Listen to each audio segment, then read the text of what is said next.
Bismillahirrahmanirrahim. Assalamualaikum warahmatullahi wabarakatuh. Pertama-tama kita panjatkan syukuran raya dengan limpah yang dapat kita bersama-sama pada malam ini. Dan yang kedua, selamat datang kepada Dr. Azman. Nanti dalam penerbangan sampai pukul 9 nak memperkenalkan dia. Dia adalah pengurusi sebuah pertubuhan NGO ANSA, Angkatan Sukarelawan Rakyat, dan bekas pensyarah UAE. Masih lagi? Oh, bekas. Ada pilihan. Dia dah banyak kan? Okey, jadi tanpa melengahkan masa, saya persilakan doktor untuk menyampaikan ceramah oleh durasi 30 tahun. Berapa lama? Sampai berapa lama?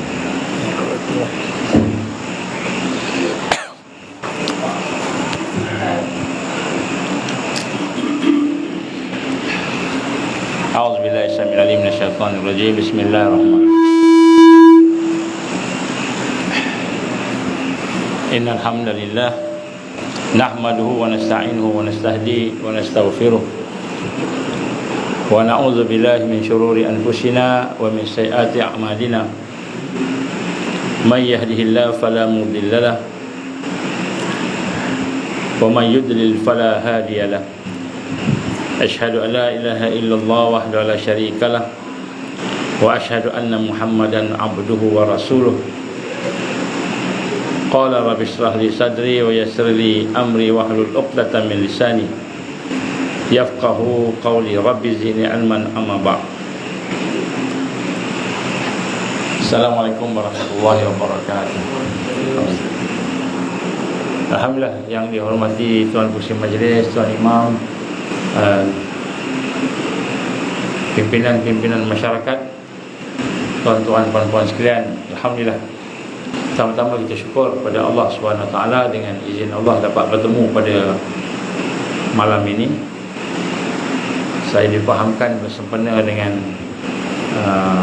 sambutan Maulid Rasul, iaitu kelahiran Rasulullah sallallahu alaihi wasallam, yang sebahagian daripada pandangan ulama 12 hari bulan Rabiul Awal. Dan di sinilah pada malam ini mungkin kita ingin sama-sama melihat beberapa perkara berkenaan dengan Rasulullah sallallahu alaihi wasallam ini, dan kita cuba lihat, kita cuba hubungkan dengan kehidupan kita sekarang, dan juga berkenaan dengan peristiwa yang sedang berlaku, peristiwa-peristiwa berkenaan dengan akhir zaman, insya-Allah. Jadi yang pertama sekali, kita rasa betul-betul dalam hati kita, mesti kita nak rasa sungguh-sungguh, iaitu sayang kepada Rasulullah sallallahu alaihi wasallam. Ada 3 peristiwa yang penting dalam Islam, yang penting, kita kata amat penting lah. Yang pertama sekali ialah kelahiran Rasulullah sallallahu alaihi wasallam. Nombor 1 yang dalam Islam ni peristiwa paling penting sekali ialah kelahiran Rasulullah sallallahu alaihi wasallam. Seperti para ulama menjadikan bersempena dengan peristiwa tersebut untuk diperingatkan kepada umat Islam berkenaan dengan peristiwa berkenaan. Yang kedua, perkara yang penting juga ialah Isra' Mi'raj. Nabi sallallahu alaihi wasallam pergi ke langit yang paling tinggi sekali, di Sidratul Muntaha. Di situ dia bertemu dengan Allah Subhanahu wa taala. Itu Isra' Mi'raj. Dan peristiwa yang ketiga yang penting ialah peristiwa hijrah. Hijrah yang mana bertukarnya fasa daripada fasa di Mekah pergi pindah ke Madinah. Ni 3 peristiwa ni kita kena tahu pengajaran dia, kita kena tahu dia punya kita kata huraian-huraiannya.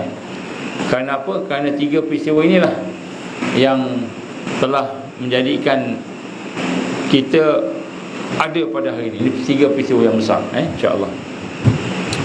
Yang pertama sekali, kita nak sama-sama ingat apa yang Allah gambarkan dalam Quran. A'udzubillahi minasyaitonirrajim. Qul in kuntum tuhibbunallah fattabi'uni yuhibbukumullah. Jadi Allah gambarkan kepada kita, kan, kalau kamu sayang kepada aku, kepada Allah, kalau kamu sayang kepada Allah, maka hendaklah ikut aku, iaitu Rasulullah sallallahu alaihi wasallam. Maka Allah akan sayang. Jadi hari ini kalau kita semayang, kita puasa, kita buat apa-apa sahaja, tetapi kita tak ikut apa yang dibawa oleh Rasulullah SAW, dia akan jadi benda yang Allah tak sayang juga, tak sampai, tak sampai. Lepas tu kadang-kadang sembahyang kita pun tak boleh nak khusyuk, contohnya. Dan kenapa perkara ini penting? Kerana pada Rasul sallallahu alaihi wasallam tu ada contoh yang terbaik. Kalau kita tak ikut dia, maka kita akan ikut syaitan. Jadi dua je. Dan Allah gambarkan dalam Quran, wa hadainahun najdain. Di hadapan kamu ada dua jalan, al-Islam dan ghairal Islam, selain Islam. Ada dua je. Sebab tu kat dunia ni sekarang ni kita tengok macam-macam berlaku, kan, macam-macam berlaku. Tapi dalam banyak-banyak perkara yang berlaku tu, perkara yang paling besar sekali ialah pertembungan antara al-Islam dan ghairal Islam, al-haq dan batil. Ini sentiasa berlaku. Sebab tu sekarang ni kalau kita kaji, kita tengok sungguh-sungguh, memang perkara itu yang sedang berlaku. InsyaAllah saya akan cuba cerita sikit lah. Jadi kenapa kita kena ikut Rasul SAW? Kerana itulah contoh terbaik, uswatun hasanah, kan, liman kana yarjullah, siapa yang nak jumpa Allah, wal yaumal akhir, yang nak hidup dengan baik di darul akhirah, di negeri akhirat, dan siapa yang nak ingat Allah, maka dia kena, kan, contohi Rasulullah sallallahu alaihi wasallam. Baik, perkara yang pertama sekali berkenaan dengan Rasul sallallahu alaihi wasallam ni, nombor satu, Rasulullah SAW sangat sayang kat kita. Ini nombor satu. Kita tak rasa, tapi Rasul sallallahu alaihi wasallam sangat sayang kepada kita. Dalam satu kisah, digambarkan pada satu ketika, daripada riwayat daripada Abdullah bin Amr bin As radhiyallahu anhum, dia telah menyatakan bahawa Nabi sallallahu alaihi wasallam satu hari itu dia baca surah Ibrahim sampai ke ayat 36. Apa dia? Doa Nabi Ibrahim. Apa kata Nabi Ibrahim? Rabbi innahun adallana katsiran minan nas faman tabi'ani fa innahu minni wa man asani fa innaka ghafurur rahim. Sadaqallahul azim. Ini surah Ibrahim ayat 36. Jadi Nabi baca ayat ni, sahabat-sahabat ada dengar, Rabbi, wahai Tuhanku. Ini doa Nabi Ibrahim. Sesungguhnya berhala-berhala itu telah menyesatkan kebanyakan daripada manusia. Jadi Nabi Ibrahim doa, dia kata, ya Allah, berhala-berhala. Berhala ni kalau zaman Nabi Ibrahim ni patung, nampak, kan? Tapi zaman kita ni bukan patung aja, banyak berhala-berhala. Boleh jadi berhala, benda, perkara yang kita sembah, perkara yang kita agung-agungkan, perkara yang kita jadikan Tuhan, itu dikira berhala. Dalam ayat lain Allah gambarkan, afara'aita man ittakhadha ilahu hawa. Pernah tak kamu melihat orang yang menjadikan hawa nafsunya sebagai Tuhan, dirinya sebagai Tuhan? Ini berhala. Jadi kadang-kadang nafsu kita pun jadi berhala juga. Jadi pada zaman Ibrahim alaihissalam, Ibrahim kata, wahai Tuhanku, sesungguhnya berhala itu telah menyesatkan majoriti, kebanyakan daripada manusia. Maka siapa yang mengikut aku, maka sesungguhnya termasuklah dalam golongan aku. Dan siapa yang mendurhakai aku, maka sesungguhnya engkau maha pengampun, maha penyayang. Jadi bila Nabi Ibrahim doa untuk umat dia, Nabi Muhammad SAW baca doa tu depan sahabat-sahabat, Nabi menangis. Nabi menangis. Sebab apa? Bila baca tentang umat tu, bila Nabi teringat lagi umatnya, dia menangis. Kemudian Nabi pun membaca doa yang dibaca oleh Nabi Isa alaihissalam, in tu'adzibuhum fa innahum ibaduk wa in taghfir lahum fa innaka antal azizul hakim. Jadi Nabi baca doa. Nak tengok sayang tak sayang Nabi kepada kita ni. Dia baca Quran, Nabi Ibrahim doa pada umat dia. Dia teringat umat dia sendiri. Dia teringat kita. Maka terus dibaca doa Nabi Isa. Apa doa Nabi Isa? Inna tu'azzibuhum fa innahum ibaduk. Wahai Tuhanku, kalaulah engkau mengazab mereka, menyiksa mereka, maka sesungguhnya mereka ni hamba-hamba engkau ya Allah. Jadi kita kan banyak salah, banyak buat silap, maksiatnya, mungkarnya. Jadi kalau Allah azab kita ni, maka ya Allah, mereka ni adalah hamba engkau ya Allah. Wa in taghfir lahum, maka jika engkau mengampunkan mereka ya Allah, fa innaka antal azizul hakim, maka sesungguhnya engkau lah yang maha mulia, yang maha perkasa, yang maha bijaksana. Allah. Nabi bila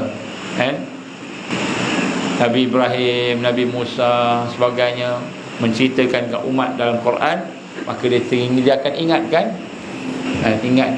umat dia, kita lah. Kemudian Nabi pun angkat tangan, menangis di hadapan Allah. Dan dalam hadis yang diriwayatkan oleh Muslim, maka Nabi berkata, ya Allah, umat aku, ya Allah, umat aku. Kerana Nabi boleh merasakan ramai, banyak di kalangan umatnya yang akan diazab oleh Allah. Maka Nabi doa, ya Allah, umat aku, ya Allah, umat aku, sampai menangis. Ini Nabi.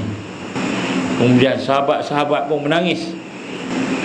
Maka Allah pun berfirman kepada Jibril, wahai Jibril, pergilah kepada Muhammad dan tanyakan kepadanya apa yang membuatnya menangis. Jadi Allah yang maha mengetahui suruh Jibril tanya. Dia suruh tanya bukan Allah tak tahu, suruh tanya nak bagi kita tahu kenapa Nabi menangis bila baca doa untuk umat dia, kan? Maka Rasulullah SAW pun memberitahukan kepada malaikat Jibril tentang apa yang membuatkan dia menangis. Jadi Rasulullah SAW sangat sayang dengan kita, sangat sayang.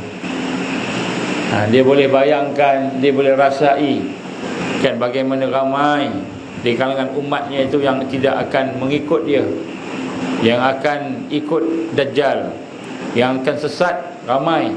Maka dia menangis, dia menangis sedih. Maka bila disebut bahawa dia sayang dengan umat dia, maka Allah SWT berfirman kepada Jibril, wahai Jibril, pergilah kepada Muhammad, lalu katakan bahawa sesungguhnya kami, iaitu Allah, akan memberikan keredaan kepadanya berkenaan umatnya, dan kami tidak akan menyusahkannya. Jadi Allah SWT tidak akan menyusahkan umat Muhammad sallallahu alaihi wasallam. Jadi kalau ada yang kita rasa susah dalam hidup kita ni, sebenarnya itu bukan susah, tapi merupakan ujian untuk Allah bagi kita naik lagi darjat kita. Allah nak ampunkan dosa kita, bukan Allah susahkan. Sebab Allah dah sebut dah, ni hadis sahih Imam Muslim.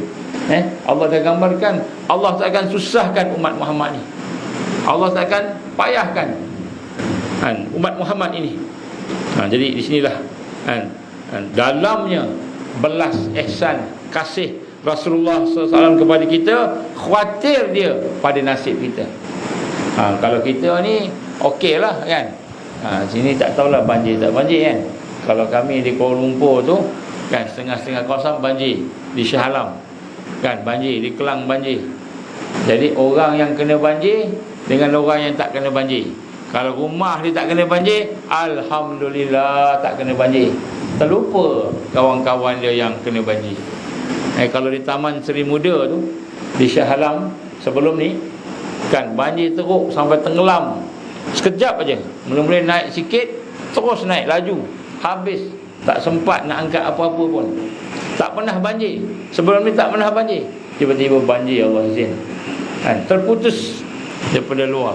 Sampai digambarkan sebahagian daripada mereka beberapa hari, banyak hari lah, tak ada makanan, tak ada minuman. Ini nak gambarkan kat sini bagaimana Orang-orang setengahnya yang baik, alhamdulillah lah, yang prihatin kan. Tapi yang biasa-biasa tu, alhamdulillah rumah aku tak banjir. Dia tengok rumah dia. Ini perangai kita lah kan. Pentingkan diri kita sendiri. Anak aku berjaya kan, keluarga aku berjaya, semua okey. Yang lain-lain tu biar kan. Tak tahulah kalau kat sini, kalau tempat lain banyak mak rempit, sini banyak mak rempit. Yang rempit-rempit tu banyak. Tak ada, semua dah rempit, semua dah pergi ke bandar lah. Tinggi semua tinggal orang yang senior-senior lah. Warga berlian kan, warga emas.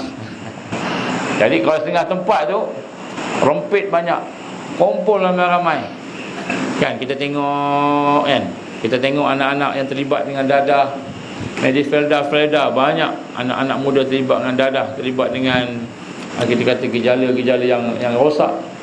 Kebanyakan daripada orang yang melihat buat tak tahu kenapa, bukan anak aku. Jadi kalau ada anak-anak kita ada masalah apa, baru kita kisah. Nabi SAW melihat umatnya dengan perasaan kasihan, dengan perasaan kasih tadi, khawatir mereka akan dibakar oleh Allah Subhanahu Wa Taala. Jadi di sinilah kita lihat bagaimana Rasulullah SAW sangat sayang pada kita. Sangat sayang pada kita. Saya sebut tadi tuan-tuan, satu contoh berlaku kat tempat saya lah. Saya orang Johor, lahir kat Muar. Ada orang Muar sini, ada orang Johor sini. Alhamdulillah pertama kali sampai kat sini.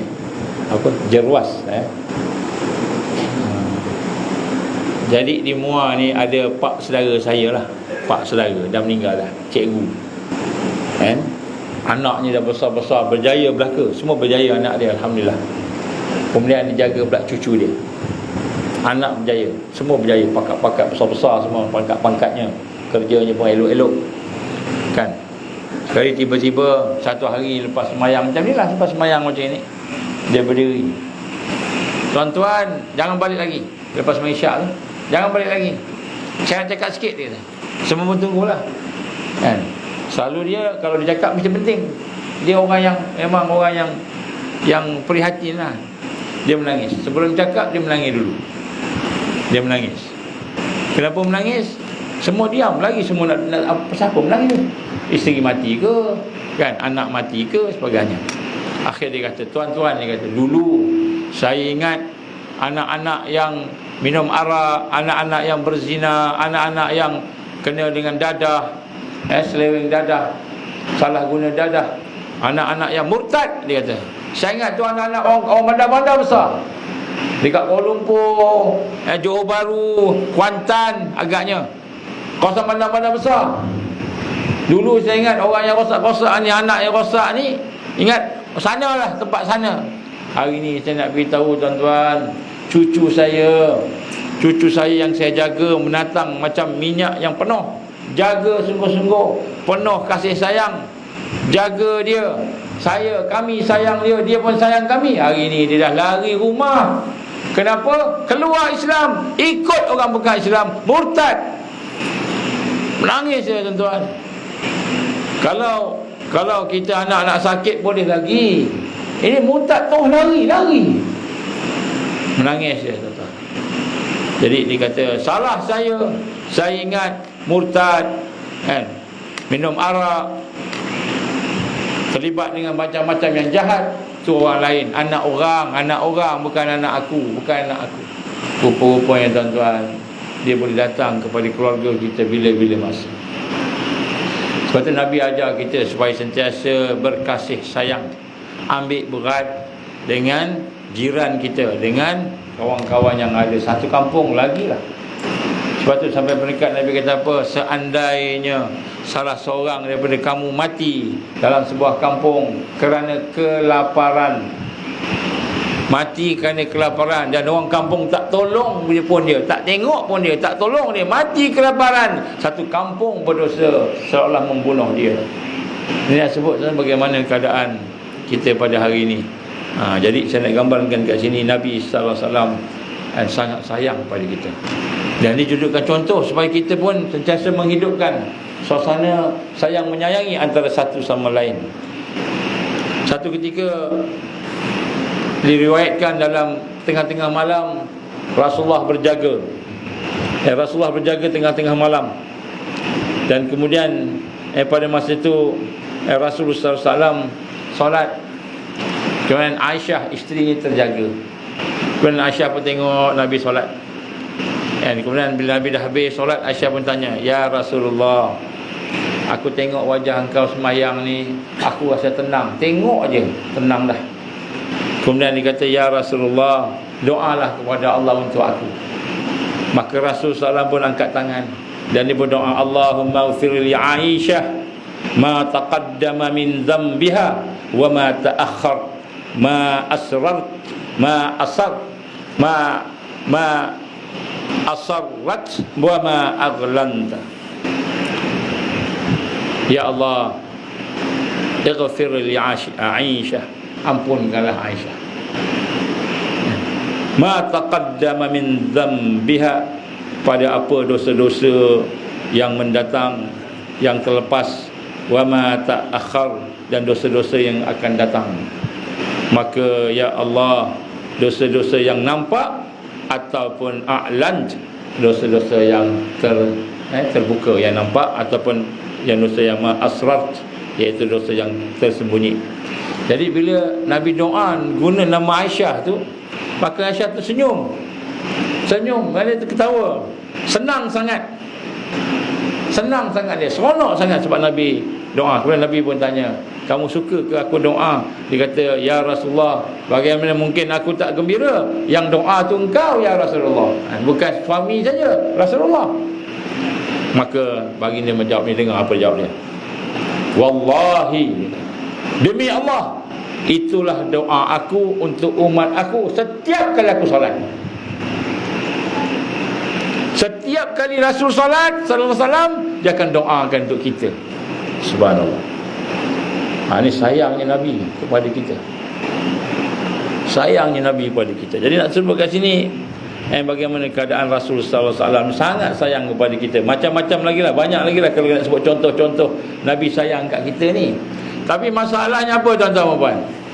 Masalahnya Nabi sayang kat kita, baguslah bagi kita dapat doa dia, tapi tak berguna pada kita. Pada kita tak berguna, kecuali kita sayang pada Rasulullah SAW. Rasul SAW sayang pada Abu Jahal, sayang kepada Abu Lahab. Dia berdakwah, berusaha sampaikan Islam, sampaikan Quran, pujuk, "Marilah pakcik, pak saudara dia, marilah pakcik, marilah masuklah sama-sama, Allah tu ada, kan? Asyhadu alla ilaha illallah." Berhala-berhala dia sayangkan semua. Tapi Abu Jahal, Abu Lahab dan mereka yang musyrikin tolak Rasulullah, tak sayang walaupun anak saudara. Jadi dalam hal ini tuan-tuan, pada malam ni kita rasa Nabi memang sayang kita, sampai menangis-nangis dia. Setiap kali solat mesti doa untuk umat dia, mesti dia doa. Ini hadis sahih Ibn Hibban. Begitu juga kita lihat Nabi akan menangis bila doa sungguh-sungguh sampai menangis. Tapi kalau kita tak sayang Nabi, tidak ada manfaat. Macam Abu Jahal, Nabi sayang kepada umat yang lain, tapi mereka tak mau sayang Nabi, tak mau ikut Nabi, tak jadi. Jadi pada malam ni sebenarnya sempena dengan kelahiran Rasul sallallahu alaihi wasallam. Kan memang Nabi dah sayang kita, tapi kita sayang tak pada Nabi. Kerana bila kita sayang pada Rasulullah, kita sayang pada Nabi tadi, baru ada manfaat, baru ada kebaikan. Kalau tak, kita sambutlah Maulid Nabi tiap-tiap tahun sambut, kan? Kita selawat kat dia, tapi hati tak sayang kat dia. Ini masalah. Jadi sebab tu tuan-tuan perempuan, pada hari ni kita nak tengok balik, diri kita ni. Aku ni teringat tak kat Nabi, teringat kat Rasulullah SAW. Banyak dia punya ni, kan? Satu ketika seorang sahabat kan tanya dengan Rasul, "Ya Rasulullah, tolonglah doa kat Allah supaya Allah bagi harta yang banyak macam Nabi Sulaiman." Ada sahabat-sahabat minta, "Ya Rasulullah, ni macam kalau kita lah kat sini, kan, kerja pun susah, Niaga pun tak jadi, macam-macam payah sekarang, ekonomi pun jatuh, kena pula dengan bencana alam pula, setengah tempat banjir, setengah tempat pula taufan lah, macam-macam. Dalam keadaan susah hidup pada hari ini, kalau ada Rasul salam agaknya, kita akan minta apa? Ya Rasulullah, tolonglah, doakanlah supaya harta Sulaiman tu dapat datang. Allah bagi macam mana Sulaiman bagi pada engkau ya Rasulullah, supaya kami pun dapat rasa harta. Ini sahabat-sahabat pernah minta kat Nabi sallallahu alaihi wasallam. Apa kata Nabi? Nabi senyum. Nabi senyum, aku minta yang lebih baik daripada yang kau minta. Apa dia? Nabi minta doa yang disimpan, syafaat kepada umat. Syafaat ketika di akhirat nanti, kita di depan Allah, kita dah hilang, dah habis dah. Amalan kita semua korup, semayang pun tidak khusyuk, derma pun tak ikhlas, macam-macam masalah kan. Dengan amalan tak cukup, amalan teruk, dengan Allah tak kenal, maksiat lagi, dalam keadaan terombang-ambing tu, dalam keadaan susah tu, takut. Neraka dah nampak dah kat depan. Neraka dah nampak dah. Asap neraka tu dah nampak tinggi, hitam, bau je pun dah nampak dah. Dah boleh bau dah. Kan? Api menjulang, takut. Tengok titian sirat, dah nampak dah titian sirat kat depan. Kita berdiri di yaumul mahsyar, yaumul hisab, hari kita dihisab, dan Allah SWT akan menghisap seorang-seorang. Kita dah takut dah, gentar. Digambarkan Rasul SAW pada yaumul hisab, malunya kita sampai nak angkat muka pun tak boleh, tak larat, takut, malu. Duduk macam ni, duduk, muka kita tunduk macam orang mencangkung tu, jadi mencangkung kerekot macam tu depan Allah Subhanahu wa ta'ala. Ada cahaya yang tak nampak lah Allah tu kan, duduk tu. Kata Rasulullah, duduk macam ni, malu sangat, nak angkat kepala pun malu. Banyak sangat salah kita, banyak sangat dosa kita, banyak sangat amal yang kita tak buat betul-betul, sampai peringkat berguguran. Pipi kita ni gugur, malu sangat kat Allah, sampai gugur, malu sangat. Pada masa itulah kata Rasul salam, aku akan datang, ya Allah, ya Allah, ni hamba engkau ni ya Allah, ni hamba engkau ni ya Allah, banyak dosa ya Allah, tapi dia banyak selawat pada aku ya Allah. Dia banyak berselawat, dia sayang pada engkau ya Allah, dia sayang pada aku, dia tak kuat nak buat amal, tapi hati dia mentauhidkan engkau ya Allah. Amal tak cukup, dosa banyak kan. Buat dosa minta ampun, buat dosa minta ampun, cik buat dosa je, sampai ke tua-tua buat dosa. Bukan kat sini lah, tempat lain. Sampai dah tua-tua kita dah ulang kan. Otai masih berdosa kan. Ada pertandingan lagi, otai masih berbisa. Jadi minta maaf no, bukan kat sini, tempat lain. Nak sebut kat sini, ketika susah, kamu dah kata payah, takut tadi, maka Nabi SAW datang kan, dia ambil serban, dia letak supaya timbangan kita naik berat sikit lah. Ambil serban dia, Nabi minta ke Allah, Nabi minta ke Allah. Maka itulah syafaat Rasulullah sallallahu alaihi wasallam. Tapi syafaat itu pada siapa? Terutamanya pada mereka yang sayang kepada Rasul sallallahu alaihi wasallam. Kalau kita hanya tak sayang, macam mana nak dapat syafaat? Masa tu mak kita, ayah kita semua dah tinggalkan. Orang yang paling kita sayang ni, anak kita yang kita sayang, kita bela dari kecil sampai besar, masuk universiti, kerja pula hebat, kaya-kaya, ataupun anak kita yang baik-baik, semua tinggal dah. Bahkan anak kita pula kalau tak lepas, dia pula tarik kita. Ya Allah, aku buat dosa ni sebab ayah aku tak pernah ajar aku, tak pernah tegur aku. Aku buat dosa ni sebab mak aku tak pernah ajar aku, tegur aku. Ya Allah, engkau nak masukkan dalam neraka, kau masukkan kalimat ayah aku. Ditarik pula kita. Dia nak sebutkan sini, masa tu siapa yang nak tolong ni kan? Allah SWT yang maha adil. Maka Nabi datang, Nabi kata apa? Aku simpan doa ni, aku simpan permintaan ni kepada Allah, kepada umat aku. Tiap-tiap seorang, Nabi tunggu setiap seorang datang, dia bagi syafaat, kecuali mereka yang enggan, yang tak mau ikut Rasul sallallahu alaihi wasallam. Yang tak mau ikut tak dapat syafaat. Yang tak peduli apa yang berlaku pada orang Islam tak dapat syafaat. wa man lam yahtam bi amril muslimin falaisa minna au kama rasul sallallahu alaihi wasallam. Siapa-siapa yang tak prihatin, tak kisah, buat tak tahu dengan urusan umat Islam, falaisa minna, bukan daripada kalangan kami. Rasul tak mengaku umat. Kita fikir diri kita je, rumah kita paling best sekali, paling besar, kenderaan kita paling hebat, pekerjaan kita paling tinggi darjatnya, hebat, tapi kita tak kisah apa yang berlaku sekitar. Maka Nabi tak mengaku umat. Nabi tak mengaku umat. Bila Nabi tak mengaku umat, habis. Ni sebut pasal tu. Baru-baru ni Bera baru mengumumkan pembubaran parlimen. Bera ni kawasan Bera, Raup. Bera baru mengumumkan, Perdana Menteri baru mengumumkan pembubaran parlimen. Tuan-tuan, besok nak pilihlah orang yang terbaik, tuan-tuan. Saya bukan nak kempen mana-mana, saya bukan orang parti, saya tak ada parti mana-mana. Alhamdulillah, setakat ni neutral lah. Tapi tuan-tuan nak pilihlah yang elok-elok lah. Elok-elok ni apa? Yang sayang pada rakyat, bukan yang berlakon di depan rakyat. Yang menghidupkan kehidupan rakyat, bukan yang menunggang rakyat dengan diri dia. Tengok, jangan sampai cari orang yang menunggang rakyat, menunggang dia punya jawatannya, menunggang dia punya kuasa dia. Kita ambil orang yang sayang rakyat. Pemimpin mesti wajib sayang rakyat. Kalau kita tengok dia tak sayang rakyat, tak payah pilih. Tak kira lah parti apa. Minta maaf tuan-tuan, kenapa saya sebut? Sebab negara dalam huru hara sekarang. Huru hara, tuan-tuan. Tapi saya tak nak sebut pasal tu. Saya nak sebut pasal Rasulullah SAW. Hak tu kemudian lah. Siapa yang nak tanya kat belakang boleh kan. Baik. Jadi tuan-tuan, Nabi tak akan tolong kita kalau kita tak benar-benar ikut dia. Jadi ini digambarkan oleh Rasulullah. Jadi sebab tu malam ni tuan-tuan, saya nak tanya ke tuan-tuan. Tuan-tuan, kita ni sayang tak Rasul SAW?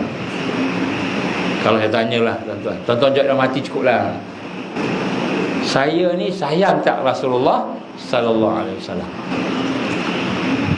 Kalau kita kata saya sayang, apa bukti sayang? Apa bukti sayang kan? Nombor satu bukti sayang, kita teringin sangat nak jumpa Nabi sallallahu alaihi wasallam. Dan ada dah itu ada dah. Contohnya kalau kita pergi Mekah ke, pergi Madinah ke, naik haji ke, umrah kan, kita berebut-rebut nak jumpa Rasul sallallahu alaihi wasallam, nak ziarah makam dia kan. Tu bagus dah tu. Tanda dia dah tanda bagus dah tu. Tapi kadang-kadang ziarah tu bukan sebab apa. Dapat ziarah tu nak minta kita pula, nak minta benda kat tu. Jadi lain. Ziarah sebab sayang, bukan ziarah kerana nak minta apa-apa. Ni raudah ni kata ustaz. Ustaz kata apa? Mutawif kata raudah ni besok ada kat dalam syurga. Sama. Raudah ni. Ni antara tempat, di antara mimbar Nabi dengan makam ataupun tempat Nabi dikebumikan. Kan, rumah dia. Jadi ini raudah ni tempat yang mustajab doa. Doa lah apa-apa. Jadi kita pergi situ bukan sebab sayang Nabi, sebab nak doa mustajab. Tak jadi juga. Tak jadi. Betul tak? Siapa yang gaji? Kita pergi sebab sayang Nabi ke tak? Kalau sayang Nabi tu, saya perasan seorang ustaz kita pergi sana menangis, semayang 2 rakaat, Allah sampai meninggal kat situ. Meninggal di raudah. Salah seorang ustaz, tak ingat siapa nama dia. Jadi kita pergi bukan nak sayang Nabi, kita pergi sebab kita nak doa mustajab di raudah, dia kata. Kita kena betulkan balik niat. Baik, apa tanda sayang pada Nabi sallallahu alaihi wasallam? Tanda sayang pada Nabi ialah kita ikut apa dia buat. Dan saya nak sebut pada malam ni, sebenarnya kelahiran Rasul sallallahu alaihi wasallam itu adalah merupakan tanda-tanda hari kiamat dah dekat sangat. Sebab Rasul SAW pernah bersabda, saya baca makna saja. Apa kata Nabi SAW? Ini hadis riwayat Imam Bukhari. Jarak antara aku diutuskan dengan tibanya hari kiamat adalah seperti ini. Maka Nabi gabungkan antara telunjuk dengan jari tengah. Macam ni dia. Jadi antara aku lahir diutuskan Nabi sampailah kiamat macam ni, dirapatkan. Maknanya sebenarnya Nabi ni dia lahir sahaja, kemudian lepas tu dia jadi Rasul kan, itu tanda akhir zaman dah. Tanda akhir zaman dah. Kita jangan tunggulah Dajjal keluar. Memang Dajjal nak keluar dah pun. Nanti saya sebut sikit Dajjal nak keluar dah. Dajjal nak keluar dah tuan. Saya buat kajian lebih daripada 30 tahun. Saya ingat dah dekat 33 tahun kot, lebih kurang itulah. Saya buat kajian tentang pakatan jahat antarabangsa. Salah satu yang saya kaji, bila Dajjal nak keluar. Daripada Quran, daripada hadis, ada panduan-panduannya. Kemudian dari sudut apa yang berlaku sekarang. Hari saya ceritalah. Kalau saya ingat, insya-Allah saya cerita. Nak sebut kat sini, jangan tunggu Dajjal keluar. Nabi lahir tu dah akhir zaman. Nabi jadi rasul tu dah akhir zaman. Nabi kata macam gini. Macam gini dia. Ini hadis sahih tuan-tuan, hadis sahih. Antara aku dengan kiamat macam ni, dapat dekat lah, dekat sangat lah. Jadi kiamat ni apa tuan-tuan? Kiamat tu bagi dua. Yang pertama sekali dipanggil kiamat sughra, kecil. Tapi kiamat ni maksud apa? Apa maksud kiamat? Kehancuran, kebinasaan, terputus daripada nikmat-nikmat tu kiamat.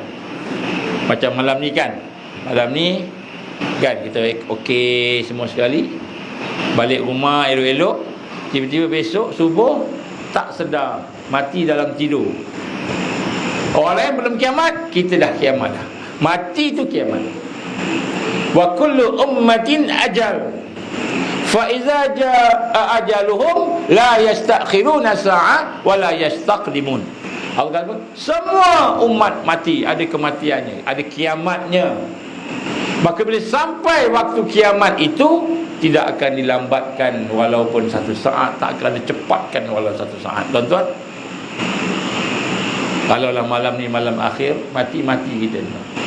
Ada seorang kawan saya, Azman juga nama dia, Cikgu Azman, kaunselor.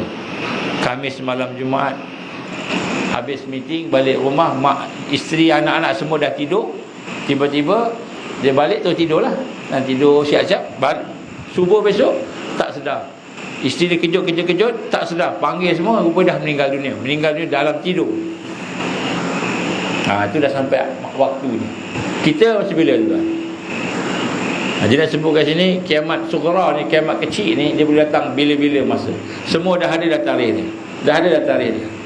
Kalau saya tanya dengan tuan-tuan puan-puan rahmat Allah Ta'ala, agak-agaknya kalau kita diberi pilihan nak mati, bila kita nak mati? Siapa paling berumur sekali? Paling berusia sekali? Siapa? Imam. Imam apa tuan Imam? 68 Imam. Ada yang lagi tua lagi? Ada yang 80? Ada? 70 ke? Tak ada? 70? 74. Sebenarnya 74 tu muda lagi tau. Sahabat-sahabat masih perang pergi ke Abu Ayyub Al-Ansari, masih perang ni. Baik, tuan-tuan, kalau lah pakcik lah 74 tahun pakcik nak mati bila kan? Sekarang boleh? Subhanallah, alhamdulillah. Baik, pakcik nak mati bila-bila dia boleh lah, ready. Kenapa pakcik nak mati sekarang? Tak apa. Saya rasa tadi aku rasa nak mati. Tak ada apa dah.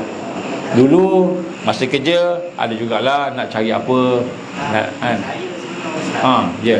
Yang baru saya bukan campur je. Bukan campur je. Sampai sekarang dulu saya ada juga. Saya tak ada ikhlas sekarang. Saya bukan campur, saya nak dalam 15 tahun. Tapi fikir saya fikir kontrak bukan aku sampai sekarang. Ya, subhanallah. Pegang cangkul 15 tahun. Apa saya bagi dia mati. Baik. Tuan-tuan, ada orang dia nak mati ataupun dah sedialah, tapi tak mati-mati. Sampai 74 tahun dah. Dia dah bersedia dah. Kalaulah Allah izin mati, insya-Allah dia ready lah kan. 74 tahun tak mati-mati. Tapi Ustaz boleh tanya tak? Ya. Tentang orang lain kok. Macam mana? Kalau saya tanya kalau orang lain. Tak boleh panjang-panjang, pendek-pendek. Boleh. Pendek je. Kalau kita cakap kita nak mati ada dosa ke ataupun cepat mati? Kalau kita cakap kita nak mati, berdosa ke tak berdosa? Kita nak mati. Sebenarnya kita jangan doa matilah.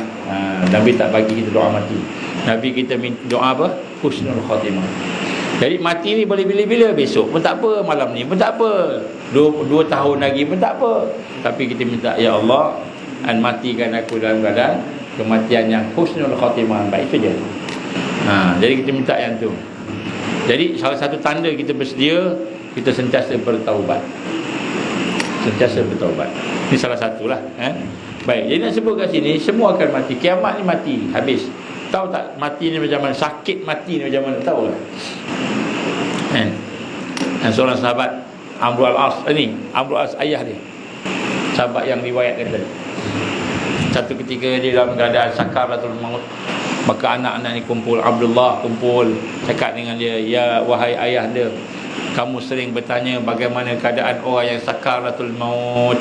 Maka ayah dia pun berkata, sesungguhnya aku seperti menyedut udara daripada lubang jarum. Satu, maknanya udara ni banyak, tapi bajet untuk kita dah habis. Jadi bajet mungkin tinggal sikit je. Sementara nak cukupkan pukul 10 3 minit, Allah bagi sikit sampai habis. Jadi dia kata, sebab tu tengok orang meninggal tu tersedut sekuat-kuatnya, tapi yang masuk sikit je rupanya, macam menyedut udara daripada lubang jarum, dia kata. Dia tercungap-cungap, orang nak meninggal ni tercungap-cungap. Kita kata tu, ni nak dekat dah ni, sakaratul maut ni. Kemudian dia kata, aku merasa seperti daripada hujung jari sampai atas, setiap saraf aku dicocok dengan duri. Semua sakit, semua saraf sakit. Sakit macam kena cocok duri. Kita boleh cubalah, satu duri masuk. Jadi mati ni sakit. Nabi gambarkan apa? Mati ni lebih sakit daripada dicincang dengan 300 kali cincang dengan pedang. 300 kali tu mati lagi sakit lagi. Jadi mati sakit. Tapi apa yang menyebabkan orang mendapat husnul khatimah? Amalan dia sebelumnya. Dia sebab tu tuan-tuan perempuan, kiamat pertama kiamat sughra, kiamat kecil. Jadi Nabi datang, kami sebut kullu nafsin dha'iqatul maut. Semua yang berjiwa pasti mati. Pasti. Jadi mati bukan untuk kita takut, mati untuk kita sediakan. Dan bila sampai ajal, maka tak lambat. Fa iza jaa ajaluhum, maka bila sampai ajal, la yastakhiruna sa'ah, tak lambat walaupun satu saat, wala yastaqdimun, tak cepat walaupun satu saat. Jadi mati dah tetap. Jadi kita hari ni janganlah nak minta mati cepat, kita minta mati terbaik. Sebab mati cepat tak cepat, Allah sebut dalam Quran ni, mati tak cepat tak lambat, dah tetap dah. Kalau pukul 10 1 minit 3 saat, pukul 10 1 minit 3 saat, kita mati. Baik, jadi nak sebut tu kiamat. Yang kedua ialah kiamat kubra, kiamat yang besar. Azan ke terus? So kiamat kubra ni maknanya musnah seluruh alam. Seluruh alam musnah, habis. Yang kita simpan, yang kita sayang, yang kita cari, yang kita bergaduh kerananya, yang sampai sakit-sakit kita cari dia, apa yang ada dalam hidup kita, habis. Tu kiamat kubra. Habis. Tengok surau habis. Tengok rumah kita, rumah habis. Tadi kita je, nyawa kita je. Ini semua sekali. Anak kita habis. Semuanya habis, hancur. Itu masuk kiamat kubra. Jadi Nabi SAW gambarkan, bila dia lahir, dia diutus dengan kiamat, dapat macam ni. Dekat, maknanya nak habis dah ni, tak lama dah. Kalau kita kira daripada Adam dulu, Nabi Allah Adam AS, sampailah kepada Nabi Muhammad SAW tadi, maka Nabi Muhammad membawa misi yang terakhir. Ya, sebab itulah di sini tuan-tuan puan-puan dan Allah SWT, kiamat kubra pun dah tak lama. Pakar-pakar saintis pun cakap dah tak lama dah. Kalau kita tengok saintis lah, ya. Dan kemudian di sinilah kita lihat bagaimana digambarkan oleh Rasul sallallahu alaihi wasallam, maka orang-orang yang bersama dengan Rasul sallallahu alaihi wasallam itulah orang yang akan berjaya. Baik. Jadi maknanya pendek cerita kan, bila Nabi sebut dia sebagai Nabi terakhir, dialah Rasulullah SAW yang terakhir, maka perjuangannya itu akhir zaman. Perjuangan akhir zaman kan, paling kuat sekali fitnahnya ialah Al-Masih Dajjal. Paling kuat sekali, paling tinggi sekali.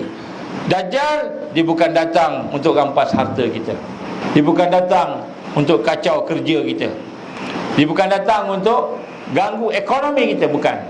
Dajjal datang, misi dia paling besar nak menyesatkan kita. Itu misi paling besar. Maka dia akan guna semua yang ada, ekonominya, makanannya, bencana alamnya kan, kesihatannya, semua dia akan guna untuk nak menyesatkan hamba Allah. Itu Dajjal. Dan tuan-tuan, kalau ikut hadis Nabi, kita ada 5 fasa. Sebelum kiamat ni Nabi dah sebut dah ada 5 fasa.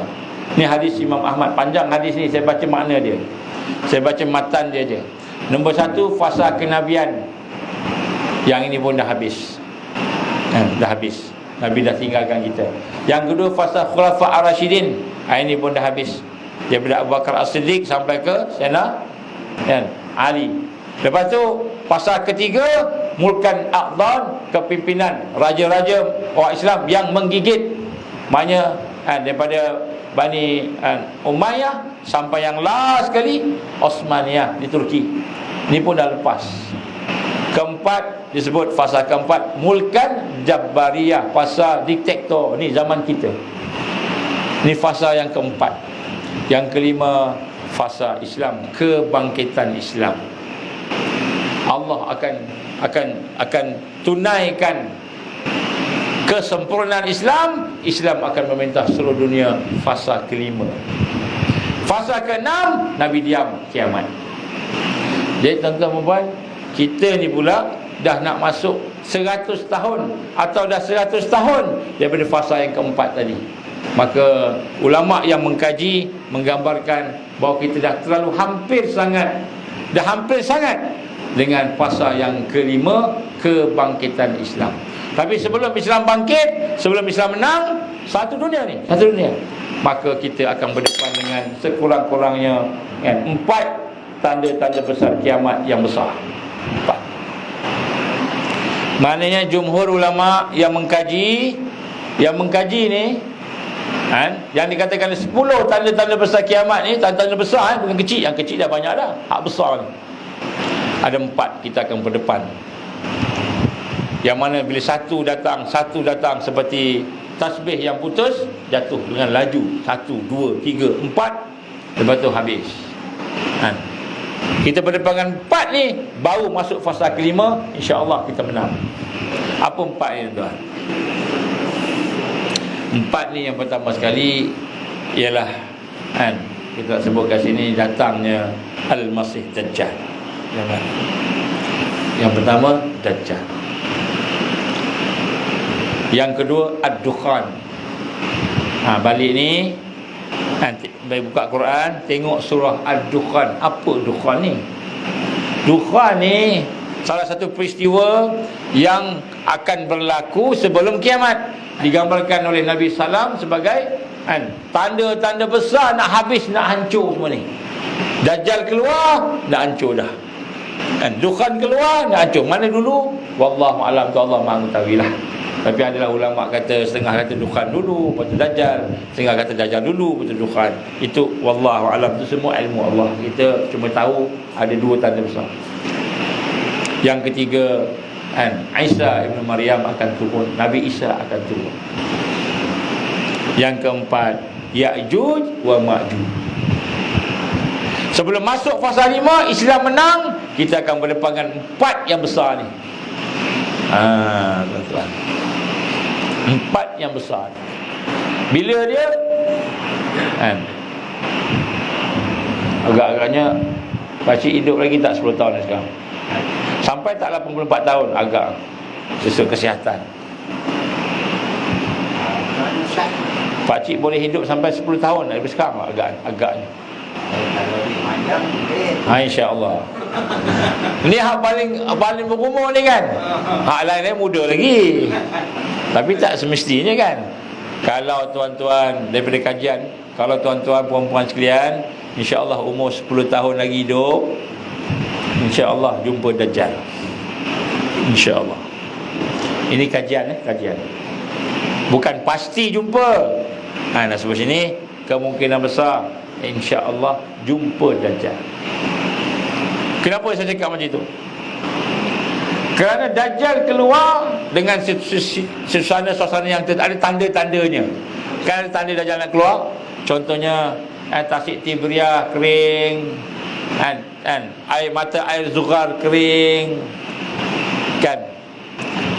Salah satu lagi, korma di Baisan, di Palestin mati, tak ada korma dah.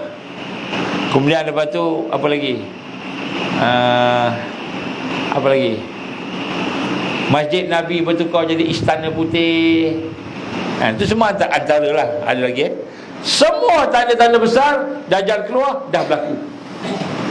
Semua dah berlaku. Ini kajian. Saya nak tunjuk dia punya fakta, tak ada tempat nak tunjuk, tak apa, sebut itu. Tuan-tuan boleh kajilah. Maknanya Dajjal boleh keluar anytime, bila-bila masa dia boleh keluar. Sebab tanda besar yang Nabi sebut semua dah berlaku. Semua dah berlaku. Bukan tanda kecil, tanda besar. Dan kemudian pada masa yang sama kita melihat Yahudi, Zionis dan juga sekutunya, mereka memang dah plan dah raja dia akan keluar tak lama lagi dah. Jadi kematian Elizabeth ni, Queen Elizabeth ni, salah satu untuk menggantikannya itu besok ialah Al-Masih Dajjal. Terus melompat. Sebut Dajjal, melompat dia.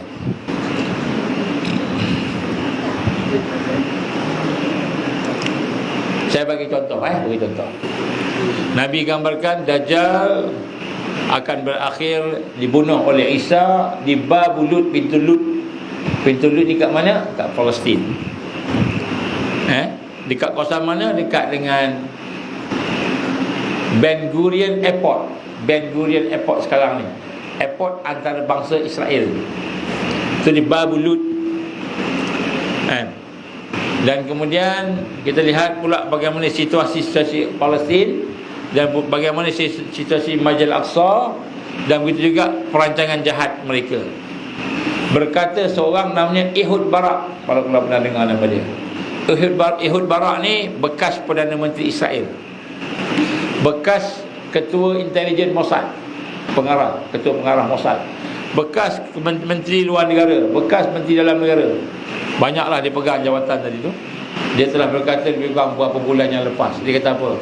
Ni dikata kat dia punya orang ni, kat dia punya askar-askar dia ni. Dia kata apa? Sesungguhnya moral askar Israel telah jatuh. Ramai yang lari, takut nak perang. Orang Israel, Yahudi takut mati. Takut mati dia orang ni.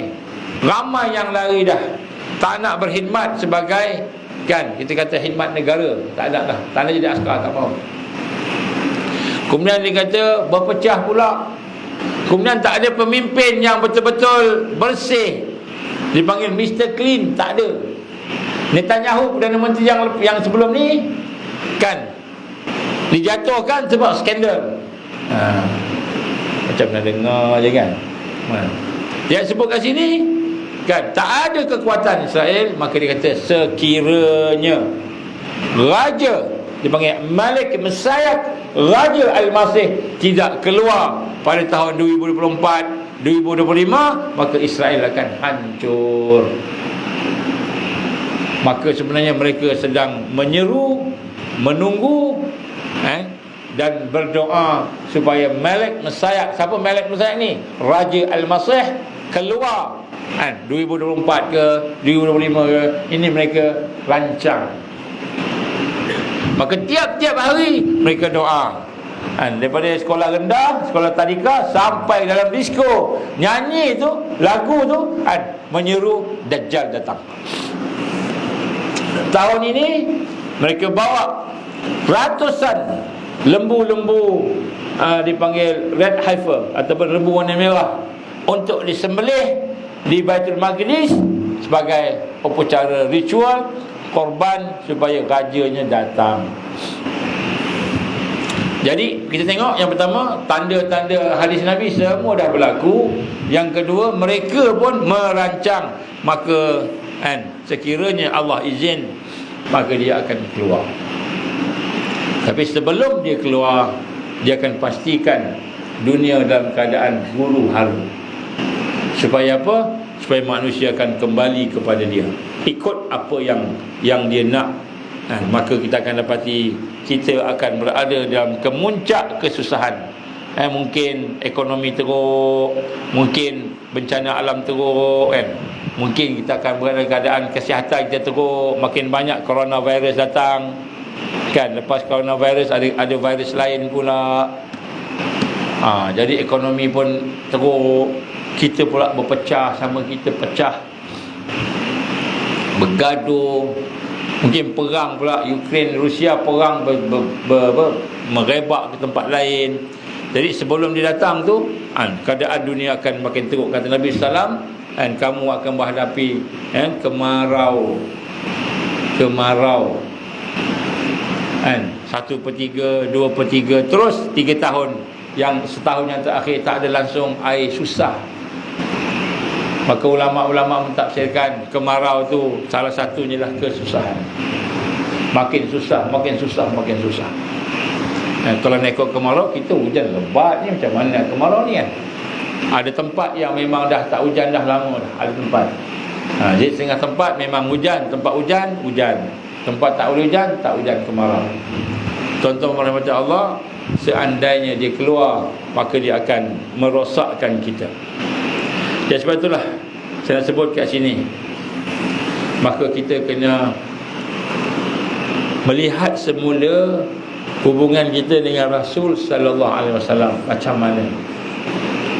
Rasul sallam bukan hanya suruh kita sembahyang, puasa, pergi umrah, pergi haji, bayar zakat. Bukan hanya sekadar ibadah-ibadah dalam rukun Islam. Itu rukun tu tiang-tiang. Kalau surau ni ada tiang. Rasulullah SAW suruh kita hidup bersama perjuangan. Hidup bersama perjuangan. Kalau nak mati, jangan mati kosong-kosong. Mati bersama dengan perjuangan. Apa perjuangannya? Yang pertama, kita mempertahankan akidah kita, tauhid kita. Nombor 1, pertahankan iman kita. Hari ni kita rasa apa? Nak sembahyang rasa letih aja, nak baca Quran rasa letih aja, nak tolong orang rasa letih aja. Kita dengan sahabat kita tak boleh berkasih sayang. Kita tengok sahabat kita nampak dengki, ada hasad, ada dendam. Itu semua tanda iman yang lemah. Nombor 1, iman kita kena kita pertingkatkan. Ini perjuangan ni. Sahabat-sahabat dulu sampai dibunuh kan mempertahankan akidah iman dia. Yasir, Sumayyah dibunuh. Bilal diseksa teruk, hampir mati. Bilal hampir mati, diseksa teruk. Kenapa? Hanya kerana dia mempertahankan kalimah syahadah. Asyhadu alla ilaha illallah wa asyhadu anna Muhammadar Rasulullah. Kita pun akan sampai peringkat itu nanti. Tapi kita bukan diuji dengan susah macam Bilal. Tak semua orang kena tu. Kita akan diuji dengan kesenangan. Ekonomi teruk, dibagi pinjaman.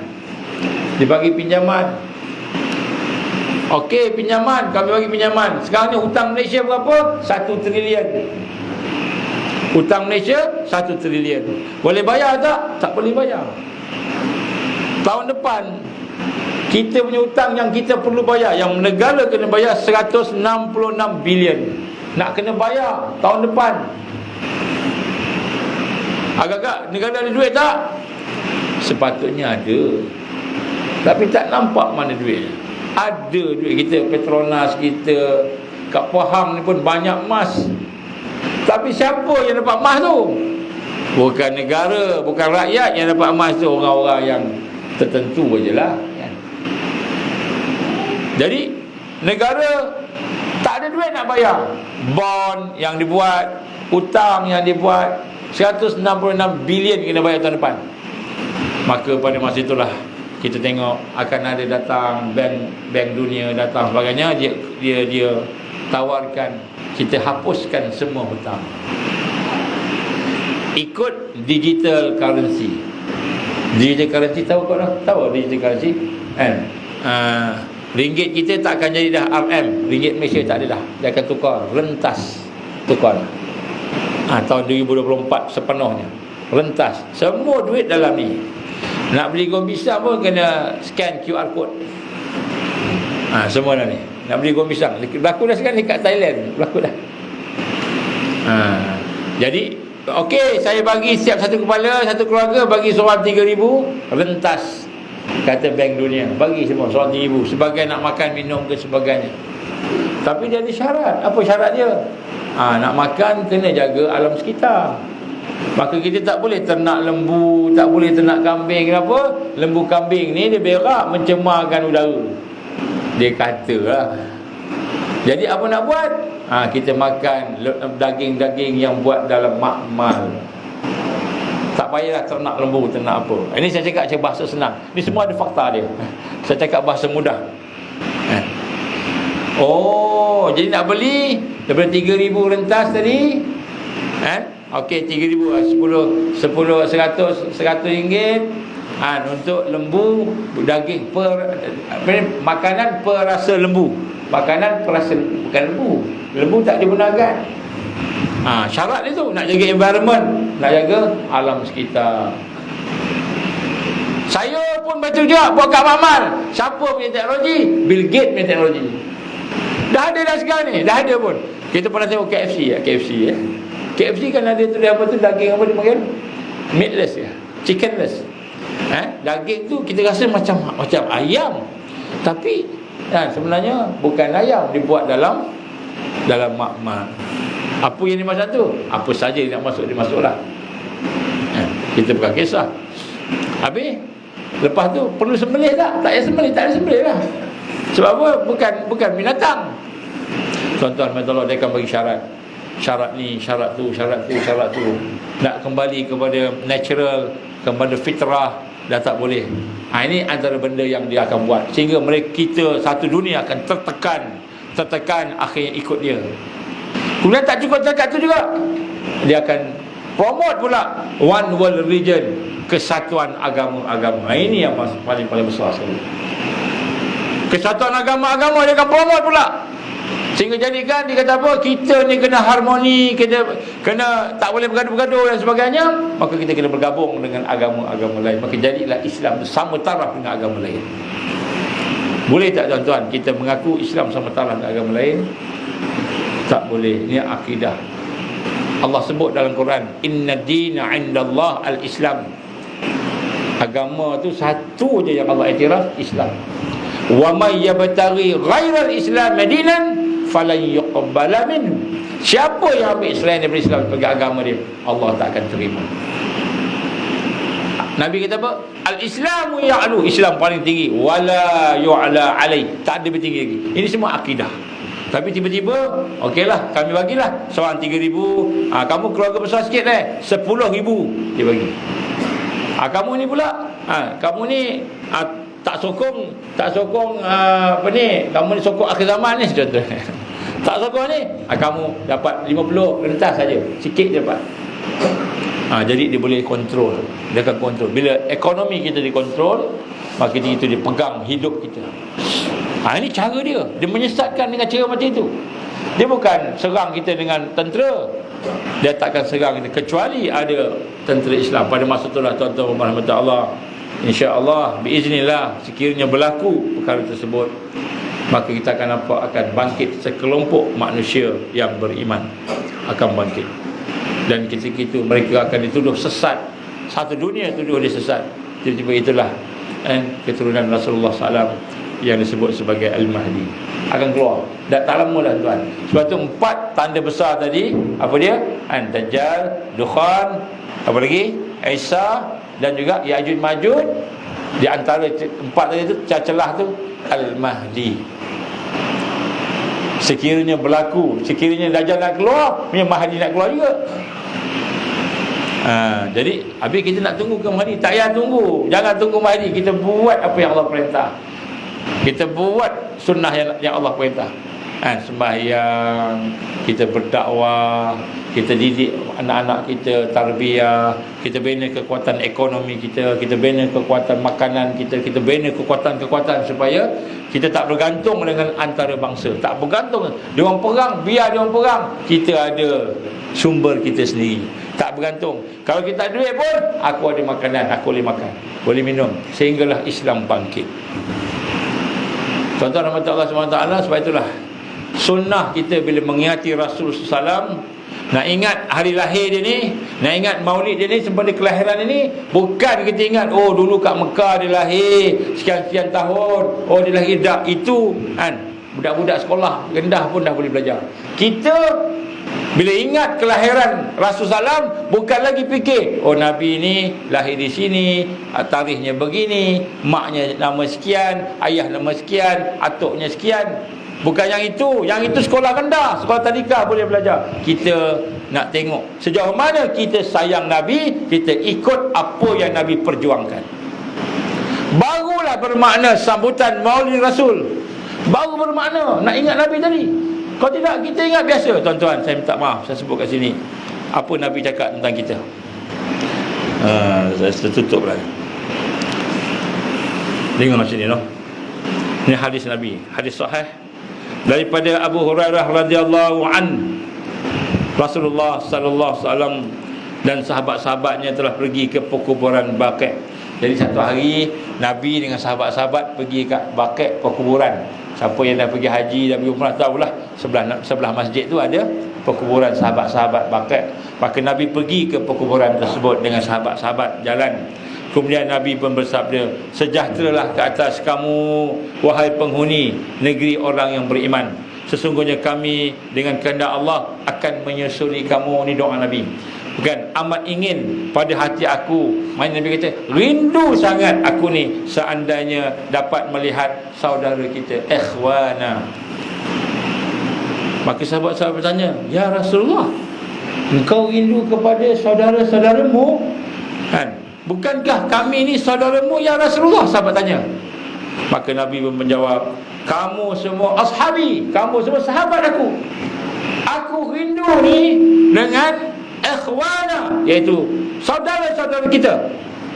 Maka sahabat bertanya, siapa mereka ya Rasulullah? Sampai Rasulullah kata rindu, siapa mereka ni? Maka Nabi menjawab, saudara-saudara kita itulah orang beriman, orang yang beriman yang belum ada lagi, yang beriman walaupun tak pernah berjumpa dengan Rasulullah sallallahu alaihi wasallam. Dalam hadis yang lain digambarkan merekalah orang yang mempertahankan iman, mempertahankan Islam, berjuang, sebahagiannya seperti menggenggam bara, sebahagiannya seperti menggenggam bara api.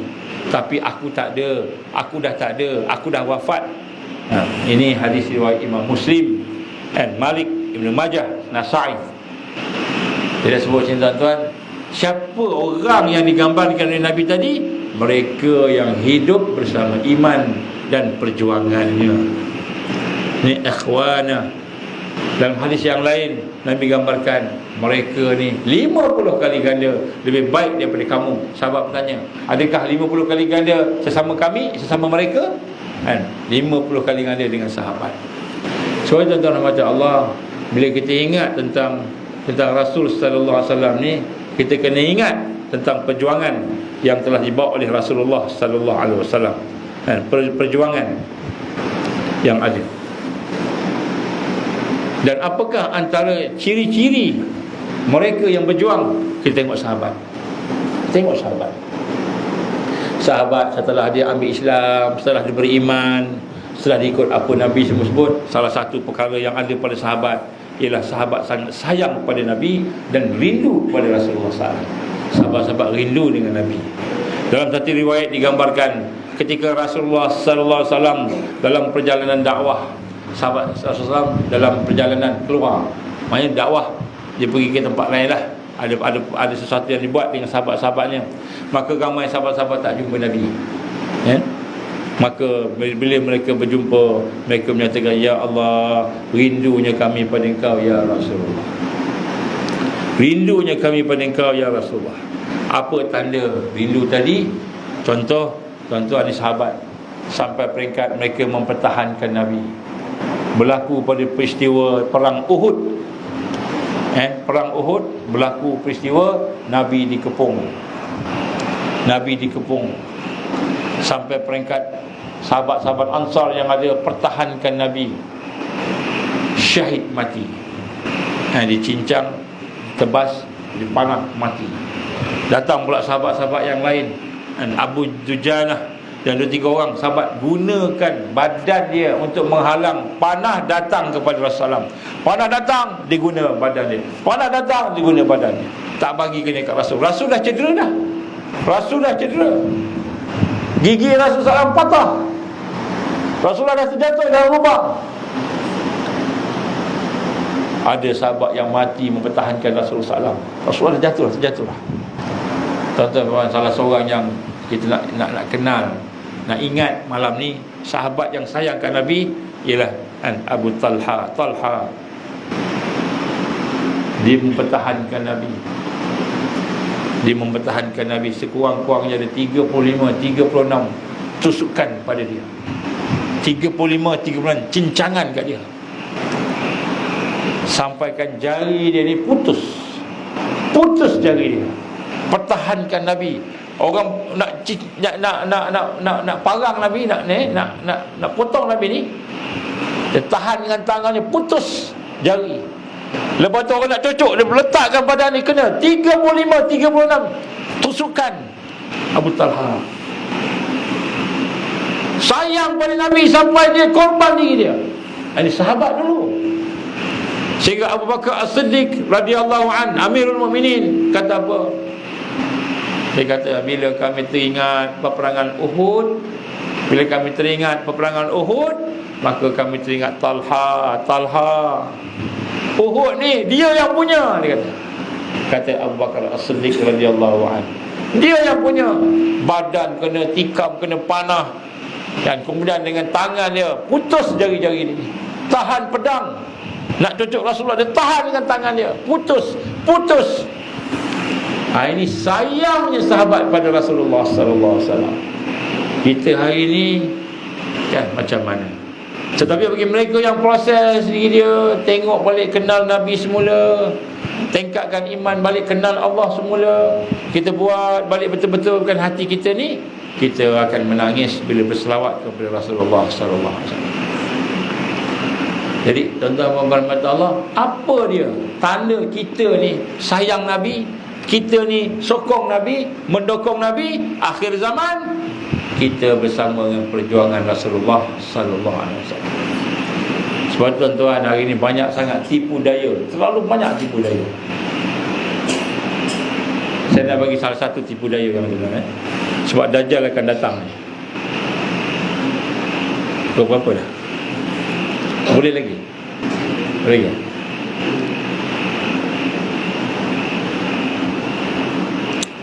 Tuan-tuan, akhir zaman ni kita akan berhadapan dengan berhijab. Sekarang ni kita boleh duduk-duduk macam ni, mungkin lepas ni kita akan silap-silap bergaduh sama kita, tuan-tuan. Kenapa bergaduh? Sebahagian terima agama-agama, sebahagian kita tak terima. Sebahagian nak mentauhidkan Allah, sebahagian takut, akhirnya ikut aja arus.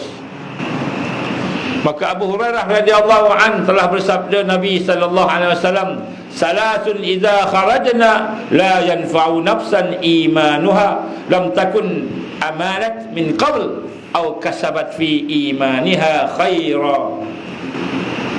3 perkara kata Rasulullah SAW, apabila keluar dia tidak akan bermanfaat iman yang sebelumnya tidak ditingkatkan. Maksudnya iman yang kita tidak meningkatkan iman kita, dan amal yang tidak ditingkatkan sebelumnya. 3 perkara ini berlaku, datang kita tak meningkat iman kita, sama aja, maka tidak berguna iman, kata Rasulullah SAW. Maknanya apa? Kita tak duduk dalam proses membaiki diri kita, tak duduk dalam tarbiyah, duduk ikut aja. Sembahyang hari ni sama macam semalam, Semayang besok sama macam hari ni, sama, tak ada peningkatan. Kita tak semakin rasa khusyuk, tak rasa semakin dekat dengan Allah, tak semakin sayang ke Allah. Baca Quran pun sama je, tak makin kita merasai kesan Al-Quran. Maka kata Nabi, 3 perkara keluar, seorang tidak meningkatkan iman dia, seorang tidak meningkatkan amalan dia, maka seolah-olah tidak berguna perkara iman dan amal tadi. Tulu'us syams min maghribiha, terbitnya matahari daripada barat. Keluar matahari barat, dah tak guna dah. Yang kedua, wad khurun dajjal, keluarnya dajjal. Dajjal keluar, kita tak tinggalkan iman kita, tak tinggalkan amalan kita, tak duduk dalam islah perbaiki diri, tak duduk dalam tarbiyah nak membina kekuatan kita, maka dajjal keluar, habis. Orang yang macam itu habis. Wadabatul ard, dan keluarnya binatang yang melata, dabatul ard. Jadi tuan-tuan macam Allah, ini Nabi sebut, ini hadis riwayat Imam Muslim, hadis sahih. Tuan-tuan, kita kena tengok balik ibadah kita. Tanda sayang kat Nabi ni bukan sekadar selawat. Kita tengok balik iman kita meningkat ke tidak, kita tengok ibadah kita meningkat ke tidak, tengok akhlak kita meningkat ke tidak. Kita bimbang Dajjal keluar nanti. Saya sebut tadi, tanda-tandanya dah semua dah habis, dah lalui dah jadi dah. Kemudian orang Yahudi pun nak rancang dia keluar. Tak tahu tuan-tuan bila, tapi mereka rancang 2024, 2025. Mereka rancang. Kalau tak boleh, dia delay, dia lambatkan. Tapi itulah perancangan mereka ni. Sekarang ni mereka rancang. Sebab tu Baitul Maqdis dia nak ubah menjadi masjid antarabangsa, tempat ibadah antarabangsa. Ni sekarang mereka nak buat dah.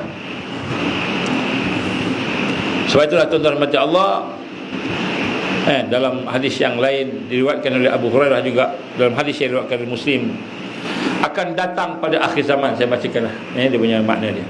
Akan datang pada akhir zaman, Dajjal, para pendusta akan muncul. Jadi Dajjal ni, dia ada tentera dia, dia ada tentera dia, dia ada sistem dia, dia ada pengikut dia. Akan muncul Dajjal pendusta. Mereka akan datang pada kamu dengan ucapan yang tidak pernah kamu dengar. Dia akan cakap benda yang kita tertarik, kita berminat. Kalau hari ni anak-anak muda kita contohnya cakap pasal ekonomi, maka anak-anak muda kita pun berminat. Pasal apa ni, hidup senang, berminat. Tapi sebenarnya tipu daya. Dia ada tipu daya dia. Mereka akan datang dengan ucapan yang tidak pernah kamu dengar, bahkan ayah-ayah kamu juga tidak pernah mendengarnya. Malah ayah-ayah pun tak payah dengar, tak pernah dengar ni, apa benda ni. Maka jauhilah mereka. Tiba-tiba dia kata kita kena berbuat baik dengan agama lain, maka kita kena semayang sama-sama. Pernah dengar tak semayang sama-sama? Boleh tak semayang sama-sama, tuan-tuan? Tak boleh. Kita mengaku je Nabi Isa tu, contohlah, mula-mula ustaz semayang, ustaz baca doa, Bismillahirrahmanirrahim, Alhamdulillahirrabbilalamin, dibaca doa habis, kita pun amin. Okey, sekarang kita minta pula Padri John tolong bacakan doa. Dia pun angkat tangan, oh God, please help us, oh Jesus, please help us. Dia baca semua amin. Boleh tak? Tak boleh. Murtad bila kita mengaku ada Tuhan lain boleh jawab doa. Tak boleh. La ilaha illallah. Nampak? Akan sampai tu masa besok, dia akan suruh kita doa sama-sama, semayang sama-sama. Kalau tidak, kita bergaduh. Padahal sebelum ni tak semayang sama-sama pun, mana ada bergaduh pun.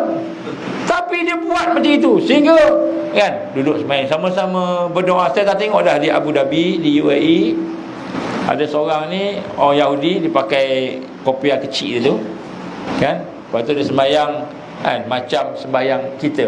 Dia baca gitu, Allahu Akbar. Dia semayang macam sembahyang kita. Sebelah dia ada Pak Arab pakai jubah, kemudian dia pakai apa namanya tu, serban kan, dia pegang macam ini kan, dia buat macam Yahudi sembahyang macam tu. Yang Pak Arab buat sembahyang cara Yahudi, yang Yahudi buat sembahyang cara Islam. Ni di UAE sekarang ni. Lepas tu baca doa sama-sama. Inilah dipanggil sebagai one world religion. Sekarang ni tak terkenal lagi, tak nampak lagi, tapi dia akan datang nanti.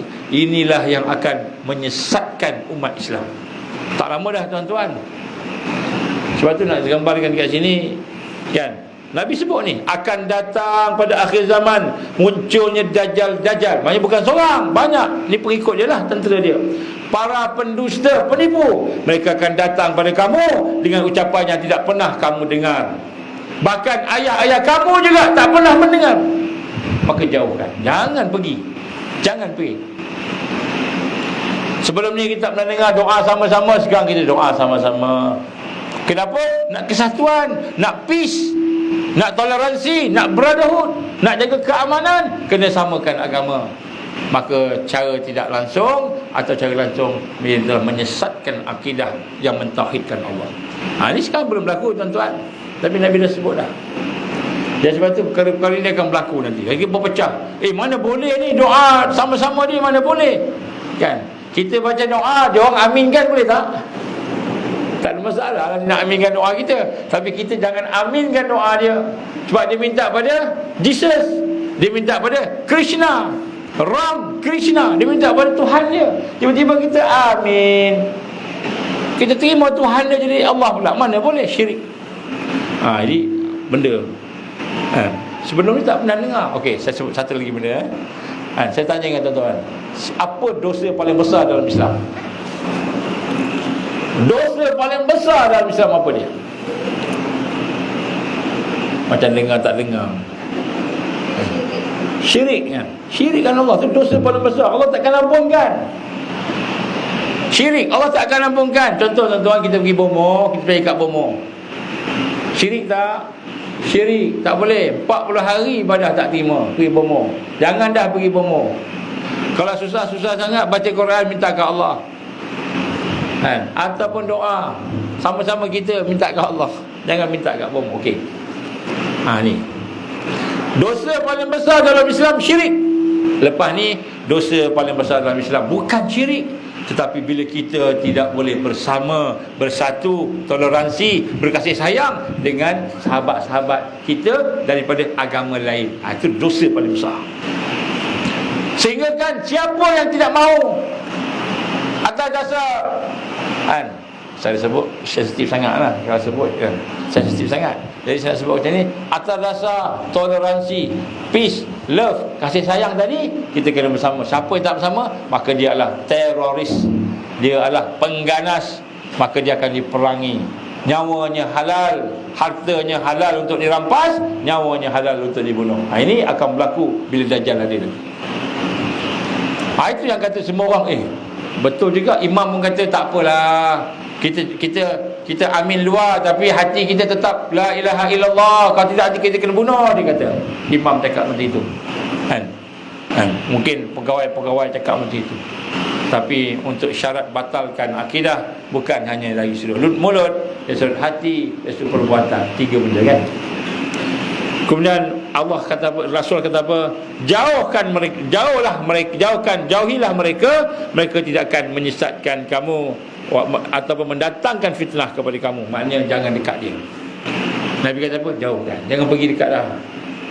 Sebab kalau kita pergi, kita akan terikut dengan dia. Wala taqumus saah, tak akan berlaku kiamat sehinggalah hatta yub'asa dajjalun. Nabi guna perkataan dajjalun. Dajjalun ni maknanya banyak dajjal. Maknanya dekat-dekat dengan kiamat nanti, dekat kebangkitan ni, maka akan berlakulah dajjal-dajjal yang menipu. Kazzabun, mereka ni apa? Kazzabun, mereka ni penipu, menipu. Dan kemudian jumlah mereka tidak kurang daripada 30 orang, salasin. Setiap mereka mendakwa utusan Allah. Lepas ni akan ada utusan Allah. Macam mana utusan Allah? Dia ada mukjizat, dia akan ada magic, dia akan ada karamah, dia akan ada mukjizat, benda yang mencari adat. Dia datang ke kampung ni, Assalamualaikum, salam, saya wakil daripada antarabangsa, saya memahami tuan-tuan semua tak setuju dengan antarabangsa sebagainya. Saya ingin menerangkan sebenarnya itulah yang hak. Dia pun keluar ayat Quran, dia pun keluar hadis, dia pun keluar semua-semua. Lepas tu dia kata, sebagai bukti, mari sama-sama kita doa. Doa apa? Pakcik ni dah lama dah lumpuh, tak sakit, tak ada apa. Mari kita doa sama-sama. Bismillahirrahmanirrahim. Ya Allah, sembuhkanlah dia dengan barakah agama-agama yang ada. Ya Allah, penyatuan umat, penyatuan manusia. Sembuh dia. Dia ada mukjizat dia ada karamah dia, sebut begitu, tapi rupanya sihir. Jadi pada masa tu kalau iman kita tak tertingkat, kalau iman kita tidak meningkat, maka kita tak nampak ini sihir. Kemudian pakcik masih hidup lagi masa tu kamu bohong. Pakcik umur bertahun, masa tu dah 84 tahun. 84 tahun, kenapa? Bapak pakcik mati bila? Bapak saya mati lama dah. Siapa nama bapak? Katakanlah Omar, katakan. Maka kata Bismillahirrahmanirrahim. Wahai Omar yang telah ditanam di kubur sana, mari sini. Datang bapaknya, datang Omar, datang Omar, kata Rasulullah SAW. Ni hadis sahih tuan-tuan. Datang Omar, dia kata, wahai anak-anak aku, cucu-cucu aku, wahai orang kampung, sesungguhnya aku dah mati. Aku dah tahu dah apa yang berlaku di dalam alam barzah. Hari ini aku nak datang. Ni Tuhan, ini utusan. Maka aku dah nyatakan dia benar. Ikutlah dia. Maka kata Nabi apa? Yang datang bapak dan mak tadi bukannya mak bapak kita, yang datang itulah jin-jin yang menyamar jadi mak dan bapak kita. Tapi datang rupa mak ayah kita. Mungkin Korin mak ayah tadi, Korin dia kan, datang menyerupa, datang. Bayangkan tuan-tuan, waktu imam pula kata, ini semua sihir. Mu tanya imam, siapa tuan guru imam? Tuan guru saya lah tuan guru sekian-sekian. Maka dia panggil, wahai tuan guru sekian-sekian yang telah meninggal dunia 100 tahun yang lepas, mari sini datang. Tuan guru datang dengan pakaiannya, dengan percakapannya. Wahai anak-anakku sekalian, ketahuilah inilah utusan Allah, inilah Rasul. Maka ini adalah merupakan daripada Allah. Aku bangkit ni sebagai bukti, kata Nabi, yang itu adalah jin, syaitan yang menyamar jadi tuan guru. Jadi kita kalau tak ada ilmu, kita tidak ada dan iman dengan hati yang bersih, yang melihat dengan basirah, dengan mata hati, kita terpengaruh. Datang kata Nabi SAW, jin, ni hadis. Jadi sebab tu tuan-tuan, jangan sampai keluar Dajjal sebelum kita mempersiapkan diri kita. Sebab tu saya nak sebut pada malam ini, sesungguhnya bila kita mengingati Rasul sallallahu alaihi wasallam, kita kena ingat balik perjuangan dia. Apa perjuangan dia? Menegakkan kalimah syahadah, asyhadu an la ilaha illallah wa asyhadu anna Muhammadar Rasulullah. Dia menegakkan Islam yang mana? Islam yang asli, yang benar-benar daripada Quran dan hadis, tidak bercampur aduk. Apa dia? Allah gambarkan, wala talbisul haqqa bil batil. Jangan kamu campur adukkan antara hak dan batil. Ini tuan-tuan, saya sebut, kalau ikut perancangan mereka tak lama dah. Kalau di tahun 2022, wallahu alam, tak tahu. Tapi kalau Allah izin sungguh-sungguh jadi, maka pada masa itu kalau kita tak bersedia, kita akan sesat. Wa'iyazbillah min zalik. Hari inilah insya-Allah sehingga cukup lah. Sedikit sebanyak apa yang saya mampu nak cuba kongsikan dengan tuan-tuan perempuan pada malam ini, bersangkut paut dengan bila kita mengingati Rasulullah sallallahu alaihi wasallam, mesti kita kenal dia, mesti kita sayang dia. Macam mana nak kenal dia? Kita kena bacalah, tengoklah sirah dia, sejarah dia, baca sikit, tengok, kemudian tengok pengorbanan dia, kemudian selepas tu nak sayang dia. Sayang macam mana nak sayang Nabi sallam? Tuan-tuan puan, kita kena latih diri kita, banyakkan selawat. Jadi kadang-kadang kita tak kenal Nabi ni, tak sayang Nabi ni, bukan sebab kita tak tahu, tapi hati kita keras. Hati kita ada macam-macam masalah, dosa macam-macam. Banyakkan selawat. Satu hari 1000 kali ke, 5000 kali ke, 10,000 kali ke, ikutlah. Banyak yang selawat. Nanti Allah akan memberi cahaya untuk kita menyayangi Rasulullah sallallahu alaihi wasallam. Sampai kita rindu pada Nabi, macam mana yang telah berlaku pada sahabat-sahabat Rasulullah SAW. Dan kemudian tanda kita sayang Nabi, kita bersama dengan perjuangan Rasulullah sallallahu alaihi wasallam. Bukan sekat semayang. Kan semayang ni kadang-kadang kerana terpaksa, malu kat anak-anak semayang, cucu-cucu tengok atuk tak semayang ke tok, atuk semayang, malu. Tapi kan, kita berjuang, maknanya seluruh hidup kita ni kita nak membantu agama Allah. Apa yang boleh lah, apa yang boleh.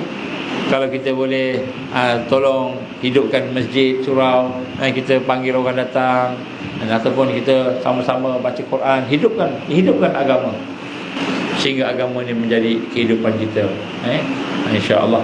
Dan kemudian kita ada ilmu lah, kena ada ilmu macam mana nak berjuang tadi, insya-Allah. Aku liqali hadza astaghfirullahalazim li wa lakum. Minta maaf lah masa lebih. Saya sebenarnya tak tanya tadi pukul berapa nak habis, tapi dia kata tak apalah ustaz, waktu pun tak apa kan. Jadi saya fikir balik kan, ni tak makan lagi kot noh kan. Nampak belakang tu macam dah disiapkan makan makanan bungkus-bungkus tu kan. Jadi insya-Allah cukup lah. Kalau ada kesempatan kita boleh sambung lagi lah. Kan? Ada banyak benda yang saya nak kongsi. Kalau boleh ada apa nama itu? Skrin projektor tu, saya nak tunjuk sikit gambar-gambar. Contoh gambar apa saya nak tunjuk, antaranya pada tahun 2010 dulu saya naik atas kapal.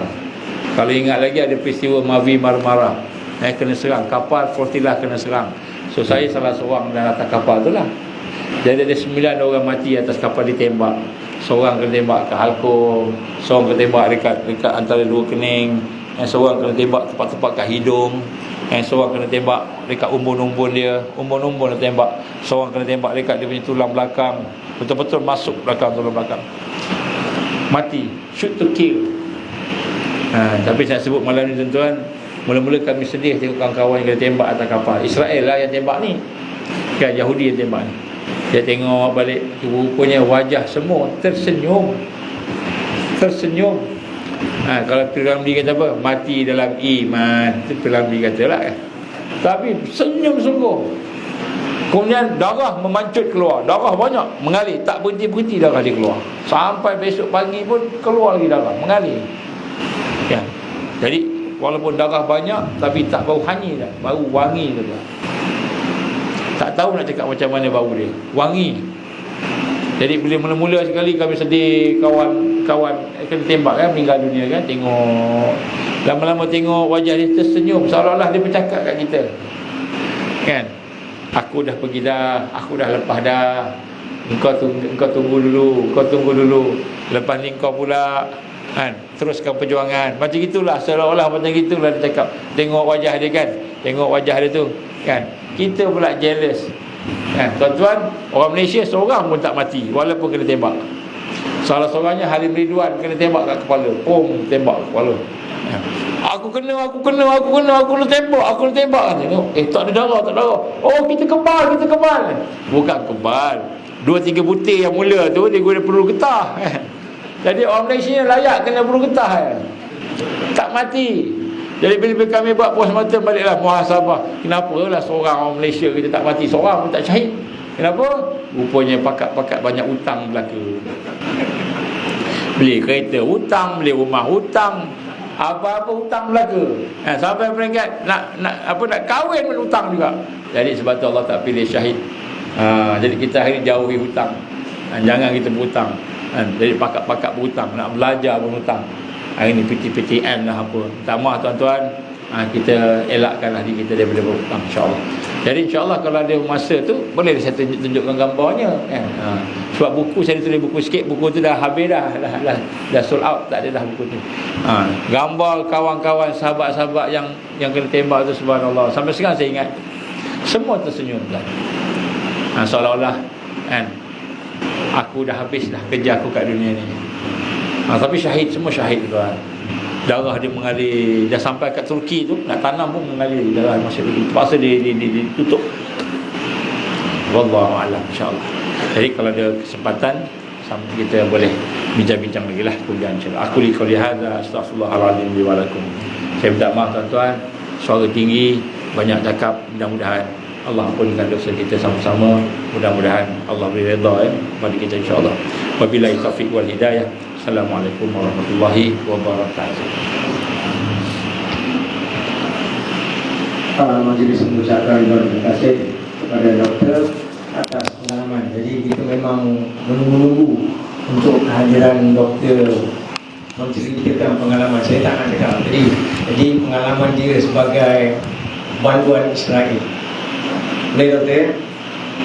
Dan Moga majlis kita pada malam ini dianugerahi sebagai salah satu daripada taman-taman syurga, berunsur majlis ilmu, dan yang paling penting jangan berhutang.